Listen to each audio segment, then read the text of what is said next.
Once upon a time, there lived a man in a small village. He was very worried about his son. His son was lazy and careless.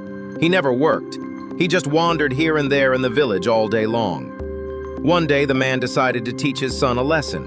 He called his son to him. He said gently, "Son, there is a watch kept inside the cupboard. Bring it to me."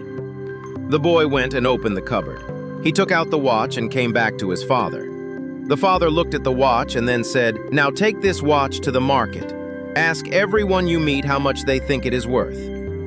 The boy nodded and went to the market with the watch. He showed the watch to different people. One man said it was worth 500 rupees. Another said 1,000. Someone else said 800. Everyone gave a different price. Some people even gave the same price, but no one agreed completely.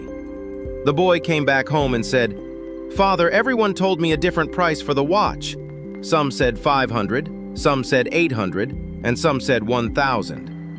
The man smiled and said, "All right, put the watch back in the cupboard." The next day, the man called his son again. He asked him to bring the same watch. The boy brought it and gave it to his father. Then the father said, "Now go to the market again. This time, don't ask the price of the watch. Ask people the price of the time inside this watch." The boy was confused. He didn't understand what his father really meant. Still, he obeyed and went to the market again. He asked the people he met, "How much is the time inside this watch worth?" People looked at him strangely. Some laughed at him. Some told him to go away. Some said, "What a foolish question."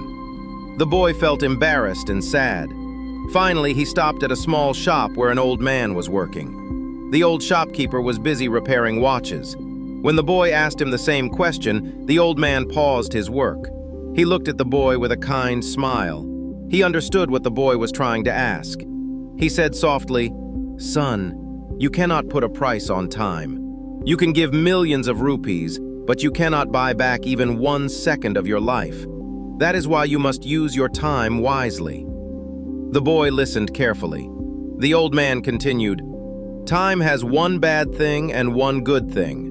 The bad thing is, it passes. The good thing is, you can choose how to spend it. Everyone in this world has 24 hours in a day, the rich and the poor both. The difference is how they use those hours." The boy's eyes filled with understanding. Something changed inside him. He thanked the old man and went home quickly. He told his father everything that had happened in the market. The man smiled with pride and placed his hand on his son's shoulder. From that day on, the boy's life changed completely. He started working hard. He began using his time wisely. He stopped wasting his days wandering around. He understood the real value of every moment. Friends, time is free for everyone, but it is priceless. You cannot buy it, but you can use it. You cannot keep it, but you can spend it. Once it is gone, you can never get it back. So use your time wisely.